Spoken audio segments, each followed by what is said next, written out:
Hiya, Chris with another quick whittle. On our site we've got bucket loads of willow. So previous video did the whistles. There was a shoot that had been broken, so I'll trim that off. It stops poking in the kids' eyes. But whilst it's off, what could I use it for? And I noticed it's got these cool little circular markings. I don't know if those are the lenticels, how the branch breathes. Well, it does look a little bit like your classic fly agaric mushroom, you know, with the little the red toadstool with the little dots on it, the white dots. And wondered if I could do a quick carve and see if we can get a mushroom out of this. I've been doing a couple recently. We ran a little knife skills group for our home ed class the other day, and they produced some cool little mushrooms. I thought, well, we'll do a little how-to video. Yeah, let's see how we get on. So I'm just going to use a Swiss Army knife. What I want to do though is leave myself a bit of a handle so I can work safely, and we don't want to get, because you can see these go quite small, don't want to get too close and risk my fingers. But what I might do first actually is just saw this off, resting it on the table. I don't know if you can quite make that out in the shot.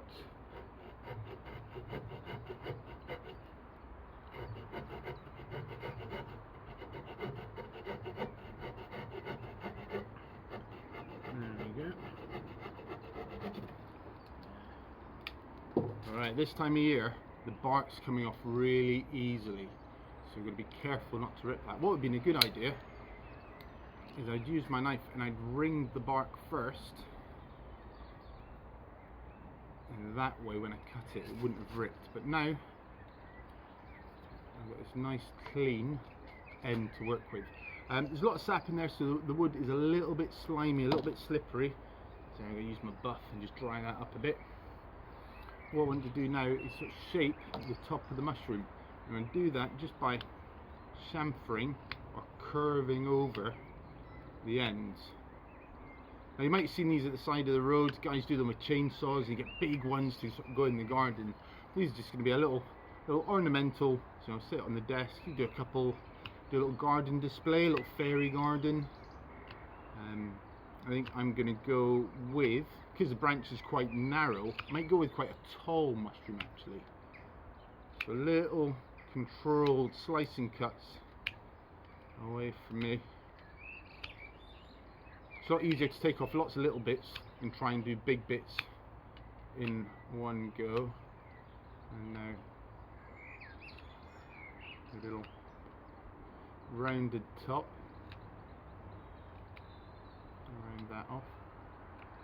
Now every slice of the knife, of course, we make them out, creates ridges, and our next cut we could look to shave those ridges off, and that just helps to flatten out the look of the piece. There we go, that's quite happy. That's curved over quite nicely. So now I've got the cap of the mushroom. I want to create the stem. I'm going to do that by, so I think we're going to lose this bark actually, because there's that much sap in it. The bark's not going to want to stay on. We'll have a go. We'll try and leave a little ring. So I'm going to ring the bark now, because it's got all those cool spots on. It'd be good to keep them. And that has now created a stop cut. So I'm going to gently and carefully carve up to that stop cut, which should create the stem of my mushroom. And using that stop cut as a guide, I can slice towards it, and then if I need to trim off, if I slice too deep, you can just follow that stop cut, take out a little bit more. Slice up, follow that stop cut, a little rolling action with a knife there, just to slice out the material. A little more. You can see it's starting to take shape now. Looks a little bit like an acorn.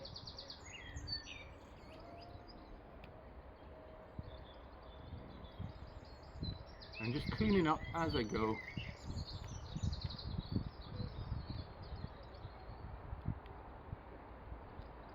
Working it all the way around. So of course, if I had a really quite fat stick or a fat branch, I could make a, you know, your classic eating mushroom, a sort of short flat head, a little stubby stem. This really, I picked the stick up, thought, what could I use this for? There we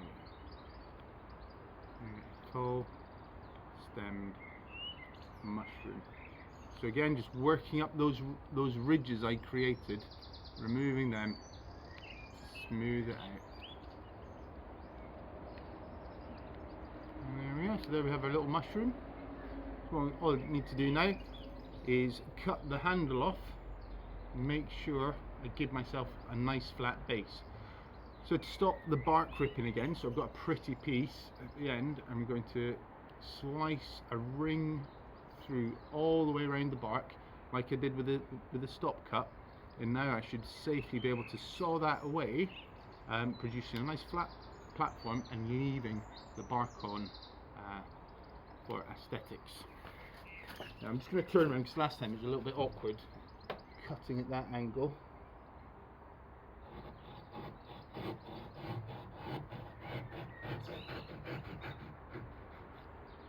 Carefully does it.